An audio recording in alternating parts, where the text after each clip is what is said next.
This is Public Voice News with breaking news. আসসালামু আলাইকুম, আমি Afrin Sadia. Public voice news চ্যানেলে আপনাকে স্বাগত। শুরুতেই জানাবো আজকের গুরুত্বপূর্ণ আপডেট সংবাদগুলোর শিরোনাম।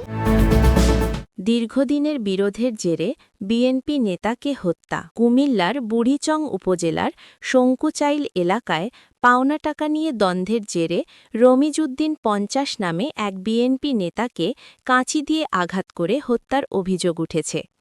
এ ঘটনায় মাদক কারবারি মকবুল হোসেন ও তার সহযোগীদের বিরুদ্ধে অভিযোগ করেছে নিহতের পরিবার। শুক্রবার ৭ ফেব্রুয়ারি রাত ৯টার দিকে এ বিষয়টি নিশ্চিত করেছেন বুড়িচং থানার ভারপ্রাপ্ত কর্মকর্তা ওসি লুৎফুর রহমান। তথ্যচিত্র সবার আগে হাসিমুখের প্রিমিয়ার শো অনুষ্ঠিত। সবার আগে হাসিমুখ তথ্যচিত্র বিএনপির চেয়ারম্যান তারেক রহমানের নীরব মানবিক দিকগুলো চমৎকারভাবে তুলে ধরা হয়েছে। মানুষ ও প্রাণীর প্রতি তারেক রহমানের সহমর্মিতা ও মানবিক উদ্যোগগুলোই ছিল এই তথ্যচিত্রের মূল অনুপ্রেরণা। তথ্যচিত্রটিতে তারেক রহমানের এমন সব মানবিক উদ্যোগ তুলে ধরা হয়েছে যেখানে তিনি নীরবে অসহায় মানুষ, দুস্থ পরিবার এবং অবহেলিত প্রাণীর পাশে দাঁড়িয়েছেন, যার অনেকটাই সাধারণ মানুষের অজানা ছিল। শনিবার বিকেলে রাজধানীর মহাখালীর এসকেএস টাওয়ারে অবস্থিত স্টার সিনেপ্লেক্সে প্রিমিয়ার শো পরবর্তী প্রতিক্রিয়ায় বক্তারা এসব কথা বলেন। আমানত খিয়ানত করলে জাহান্নামে যাবেন। ভোট হলো একটি আমানত, আর সেই আমানত খিয়ানত করলে জাহান্নামে যাবেন। ভোটারদের এমনটাই বললেন কুমিল্লা ৫ আসনের জামায়াতে ইসলামী প্রার্থী ড মোবারক হোসেন। শনিবার ৭ ফেব্রুয়ারি বুড়িচং উপজেলা এক নির্বাচনী প্রচারণা গিয়ে বক্তব্যে তিনি এসব কথা বলেন। তিনি আরও বলেন, আপনারা যাকে রাষ্ট্রনায়ক বানাবেন, যাকে রাষ্ট্রের সর্বোচ্চ চেয়ারে বসাবেন, সে যেন হয় আমানত রক্ষাকারী। আর সে যদি হয় আপনার আমানত খেয়ানতকারী, তাহলে আপনার ভোটে যারা ক্ষমতার চেয়ারে বসে আমানত খিয়ানত করল, সেই কারণে আপনিও জাহান্নামে যাবেন। নিজানের বিরুদ্ধে জেএসডির অভিযোগের প্রতিবাদ। লক্ষ্মীপুর ৪ আসনের ধানের শীষের প্রার্থী আশরাফ উদ্দিন নিজানের বিরুদ্ধে জেএসডির করা অভিযোগের তীব্র প্রতিবাদ জানিয়েছে জেলা বিএনপি। শনিবার ৭ ফেব্রুয়ারি সন্ধ্যায় এক বিবৃতিতে বিএনপি নেতারা দাবি করেছেন, জেএসডি সভাপতি আসম আব্দুর রব ১৯৮৬ সালে জিতেন্দ্র পাটোয়ারিকে হত্যা এবং ২২ জনকে গুলিবিদ্ধ করে ভোট ডাকাতির মাধ্যমে এমপি নির্বাচিত হয়েছিলেন।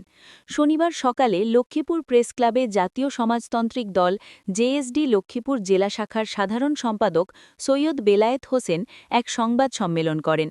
সেখানে তিনি অভিযোগ করেন, রামগতি কমলনগর আসনের ধানের শীষের প্রার্থী আশরাফ উদ্দিন নিজান বয়ারচর এলাকার ডাকাত বাহিনীর সদস্যদের আশ্রয় প্রশ্রয় দিচ্ছেন। এবারের নির্বাচনটি আমাদের জাতীয় জীবনের একটি গুরুত্বপূর্ণ অধ্যায়। অগস্ট ২০২৪-এ ফ্যাসিস্ট সরকারের পতনের পর একটি নির্দলীয় নিরপেক্ষ অন্তর্বর্তী সরকারের মূল দায়িত্বের অংশ হিসেবে আগামী ১২ ফেব্রুয়ারি ২০২৬ তারিখ বৃহস্পতিবার ত্রয়োদশ জাতীয় সংসদ নির্বাচন অনুষ্ঠিত হতে যাচ্ছে। এই নির্বাচনের প্রেক্ষাপট আমরা সকলেই অবগত। এই নির্বাচনটি আমাদের জাতীয় জীবনে একটি গুরুত্বপূর্ণ অধ্যায় হিসেবে বিবেচিত। দেশ ও জাতির প্রয়োজনে ঐতিহ্যগতভাবে বিসিএস প্রশাসন ক্যাডারের সকল পর্যায়ের কর্মকর্তাগণ জাতীয় নির্বাচনসহ সকল নির্বাচনে অতি গুরুত্বপূর্ণ ভূমিকা পালন করে থাকেন। এই ছিল আজকের গুরুত্বপূর্ণ আলোচিত সংবাদের শিরোনামগুলো। এখন বিস্তারিত সংবাদে আসছি, তবে তার আগে অনুরোধ রইল ভিডিওতে একটি লাইক দিয়ে চ্যানেলটি সাবস্ক্রাইব করুন এবং কমেন্টে জানিয়ে দিন আপনি কোন জায়গা বা কোন দেশ থেকে আমাদের এই সংবাদটি দেখছেন। দীর্ঘদিনের বিরোধের জেরে বিএনপি নেতাকে হত্যা। কুমিল্লার বুড়িচং উপজেলার শঙ্কুচাইল এলাকায় পাওনা টাকা নিয়ে দ্বন্দ্বের জেরে রমিজউদ্দিন ৫০ নামে এক বিএনপি নেতাকে কাঁচি দিয়ে আঘাত করে হত্যার অভিযোগ উঠেছে। এ ঘটনায় মাদক কারবারি মকবুল হোসেন ও তার সহযোগীদের বিরুদ্ধে অভিযোগ করেছে নিহতের পরিবার। শুক্রবার ৭ ফেব্রুয়ারি রাত ৯টার দিকে এ বিষয়টি নিশ্চিত করেছেন বুড়িচং থানার ভারপ্রাপ্ত কর্মকর্তা ওসি লুৎফুর রহমান। নিহত রমিজউদ্দিন রাজপুর ইউনিয়নের শঙ্কুচাইল উত্তরপাড়ার মৃত মোহাব্বত আলীর ছেলে। ইউনিয়ন বিএনপি সভাপতি আজাদ জানায়, তিনি ৭ নম্বর ওয়ার্ড বিএনপি দপ্তর সম্পাদক ছিলেন। পরিবার ও স্থানীয় সূত্রে জানা যায়, প্রায় ১০ বছর আগে তাদের খালাতো ভাই, ভারত আনন্দপুরের বাসিন্দা সিরাজের ছেলে আক্তার হোসেন ৫০, তার ভাই জামির হোসেন অর্থাৎ ওদুদ মিয়ার জামাতাকে জিম্মা করে রমিজউদ্দিনের ভাই মিজানের কাছ থেকে গাঁজা কেনার জন্য ১৫,০০০ টাকা ধার নেওয়াকে কেন্দ্র করে দীর্ঘদিন ধরে বিরোধ চলছিল। গত সোমবার বিকেলে শঙ্কুচাইল উত্তরপাড়ার শাহ আলম ও সাত্তারের দোকানের সামনে পাওনা টাকা চাওয়াকে কেন্দ্র করে কথা কাটাকাটি হয়।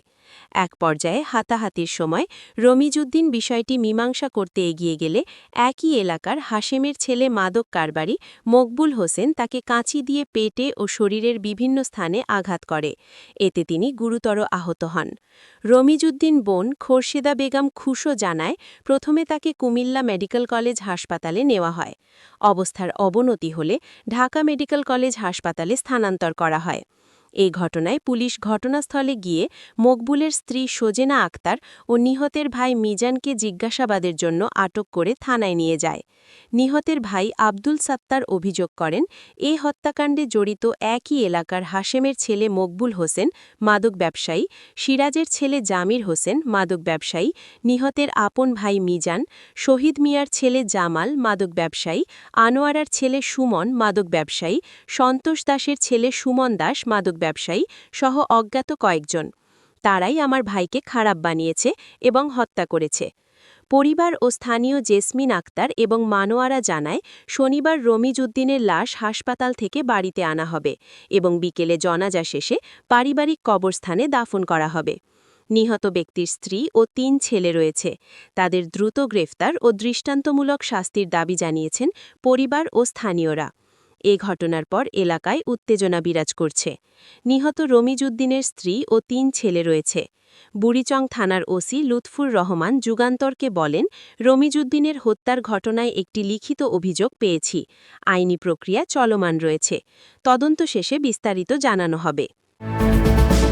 তথ্যচিত্র সবার আগে হাসিমুখের প্রিমিয়ার শো অনুষ্ঠিত। সবার আগে হাসিমুখ তথ্যচিত্র বিএনপির চেয়ারম্যান তারেক রহমানের নীরব মানবিক দিকগুলো চমৎকারভাবে তুলে ধরা হয়েছে।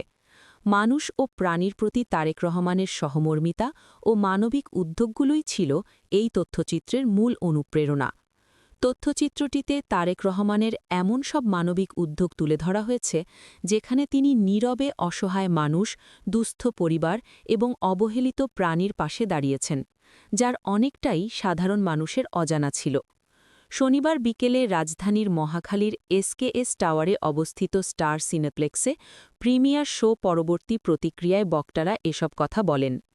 এর আগে তথ্যচিত্র সবার আগে হাসিমুখের প্রিমিয়ার শো অনুষ্ঠিত হয়।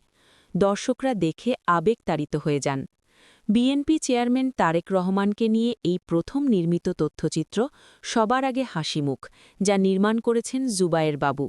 দর্শক সারিতে উপস্থিত ছিলেন রাজনীতিবিদ, শিক্ষক, অভিনেতা, সাংবাদিক, গায়ক থেকে শুরু করে সব শ্রেণী-পেশার মানুষ।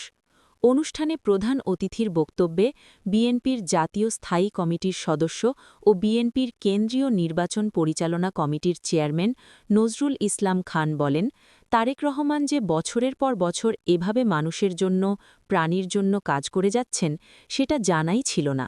আমরাও যেমন খুব বেশি কিছু জানতাম না, তেমনি তথ্যচিত্রেও দেখলাম যাদের পাশে তিনি দাঁড়িয়েছেন তারাও বলেছেন তারাও জানত না কে আছেন পেছনে, কার কাছ থেকে আসছে সাহায্য।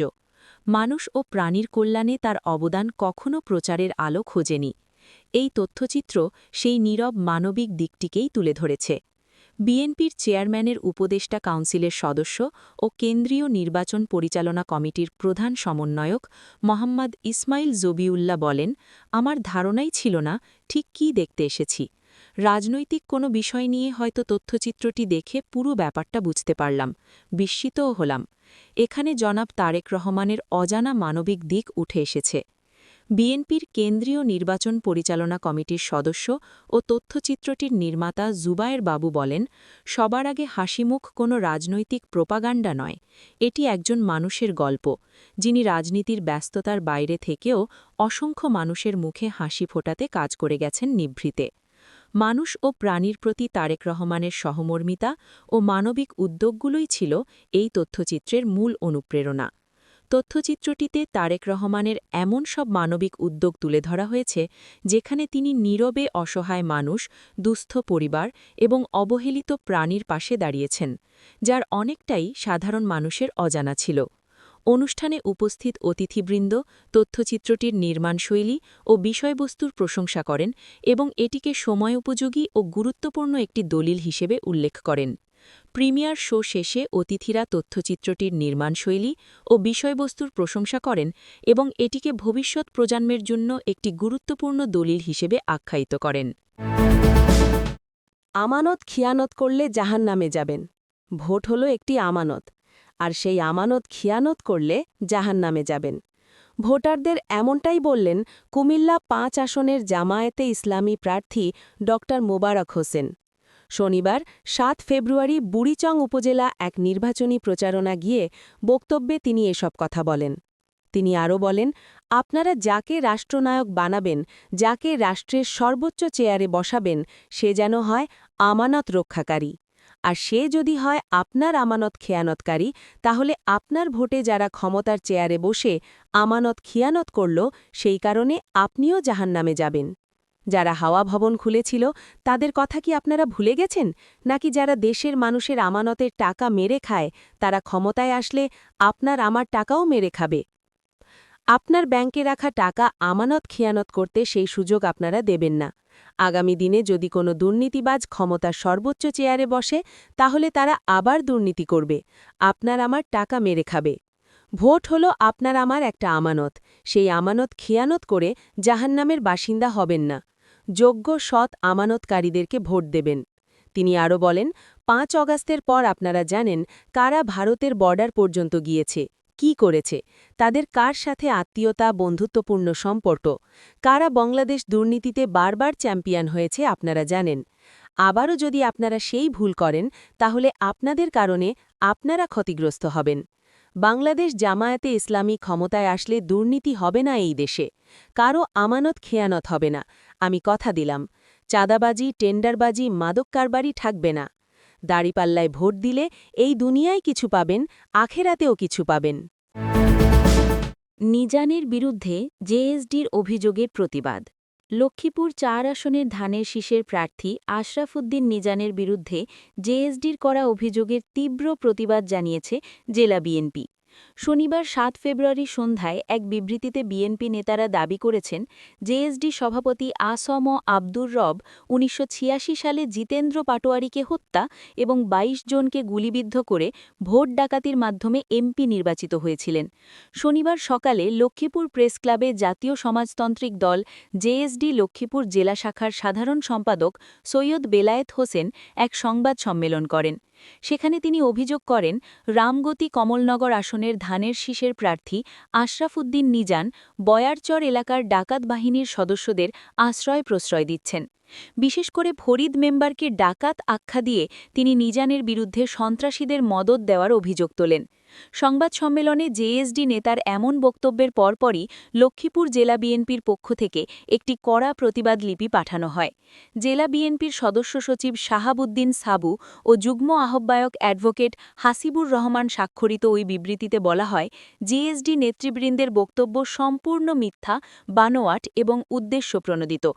আশরাফুদ্দিন নিজান ইতোপূর্বে আসম রবের মতো জাতীয় নেতাকে বিপুল ভোটে পরাজিত করে সংসদ সদস্য নির্বাচিত হয়েছেন। তার জনপ্রিয়তায় ঈর্ষান্বিত হয়েই এই অপপ্রচার চালানো হচ্ছে। বিবৃতিতে আরও উল্লেখ করা হয়, যারা আজ সন্ত্রাসীদের প্রশ্রয় দেওয়ার কথা বলছেন, তাদের নেতা আসম রব ১৯৮৬ সালে প্রকাশ্য দিবালকে হত্যাকাণ্ডের মাধ্যমে সংসদ সদস্য হয়েছিলেন। তারা বলেন, জনগণ ভুলে যায়নি যে আসম রব জিতেন্দ্র পাটোয়ারিকে হত্যা ও ২২ জনকে গুলিবিদ্ধ করে আসনটি দখল করেছিলেন। সংবাদ সম্মেলনে ফরিদ মেম্বারকে ডাকাত আখ্যা দেওয়ার প্রতিবাদ জানিয়ে বিএনপি নেতারা বলেন, ফরিদ একজন নির্বাচিত মেম্বার। রাজনৈতিক প্রতিহিংসার কারণে তার বিরুদ্ধে মামলা থাকা অস্বাভাবিক নয়, কিন্তু তাকে ডাকাত আখ্যা দেওয়া জেএসডির হীন মানসিকতার পরিচয়। এদিকে আসন্ন ১২ তারিখের নির্বাচনকে সামনে রেখে লক্ষ্মীপুর ৪ আসনের এই পাল্টাপাল্টি সংবাদ সম্মেলন ও বিবৃতিতে সাধারণ ভোটারদের মধ্যে ব্যাপক চাঞ্চল্যের সৃষ্টি হয়েছে। বিএনপি দাবি করেছে, ধানের শীষের বিজয় নিশ্চিত জেনেই জেএসডি শেষ মুহূর্তে মিথ্যা তথ্য দিয়ে জনগণকে বিভ্রান্ত করার চেষ্টা করছে। তবে ব্যালটের মাধ্যমেই সকল অপপ্রচারের জবাব দেওয়া হবে বলে বিবৃতিতে হুঁশিয়ারি দেওয়া হয়। এবারের নির্বাচনটি আমাদের জাতীয় জীবনের একটি গুরুত্বপূর্ণ অধ্যায়। অগস্ট ২০২৪-এ ফ্যাসিস্ট সরকারের পতনের পর একটি নির্দলীয় নিরপেক্ষ অন্তর্বর্তী সরকারের মূল দায়িত্বের অংশ হিসেবে আগামী ১২ ফেব্রুয়ারি ২০২৬ তারিখ বৃহস্পতিবার ত্রয়োদশ জাতীয় সংসদ নির্বাচন অনুষ্ঠিত হতে যাচ্ছে। এই নির্বাচনের প্রেক্ষাপট আমরা সকলেই অবগত। এই নির্বাচনটি আমাদের জাতীয় জীবনে একটি গুরুত্বপূর্ণ অধ্যায় হিসেবে বিবেচিত।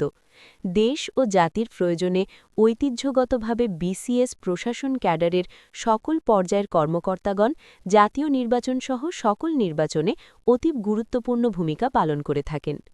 জাতীয় সংসদ নির্বাচনে মূলত জেলা প্রশাসকগণ রিটার্নিং অফিসার হিসেবে এবং উপজেলা নির্বাহী অফিসারগণ সহকারী রিটার্নিং অফিসার হিসেবে দায়িত্ব পালন করেন। ত্রয়োদশ জাতীয় সংসদ নির্বাচনে দায়িত্বপ্রাপ্ত রিটার্নিং অফিসার, সহকারী রিটার্নিং অফিসার ও নির্বাচনের বিভিন্ন পর্যায়ে বিসিএস প্রশাসন ক্যাডারের কর্মকর্তাগণ সর্বোচ্চ পেশাগত দক্ষতা, নিরপেক্ষতা, স্বচ্ছতা ও সততা প্রদর্শন করে একটি সুষ্ঠু, নিরপেক্ষ ও গ্রহণযোগ্য নির্বাচন অনুষ্ঠানে আত্মনিয়োগ করবেন মর্মে বাংলাদেশ অ্যাডমিনিস্ট্রেটিভ সার্ভিস অ্যাসোসিয়েশন পূর্ণ আস্থাশীল। এই নির্বাচনকে সকল পর্যায়ে অংশগ্রহণমূলক, বিশ্বাসযোগ্য ও গ্রহণযোগ্য করে জাতিকে একটি উৎসবমুখর নির্বাচন উপহার দিতে নির্বাচন সংশ্লিষ্ট কর্মকর্তাগণ নিরলস পরিশ্রম করে যাচ্ছেন। তাদের এই নিরবিচ্ছিন্ন প্রচেষ্টা ও কর্ম দেশ ও জাতির সার্বিক কল্যাণ ও সমৃদ্ধির দ্বার উন্মোচন করবে বলে বাসা আশাবাদী। ত্রয়োদশ জাতীয় সংসদ নির্বাচনকে জাতীয় ও আন্তর্জাতিক অঙ্গনে স্বচ্ছ, নিরপেক্ষ ও গ্রহণযোগ্য করে তোলার লক্ষ্যে নির্বাচন সংশ্লিষ্ট কর্মকর্তাগণের সকল প্রয়াসে বাসা সহযোগী হিসেবে পাশে থাকার অঙ্গীকার ব্যক্ত করছে।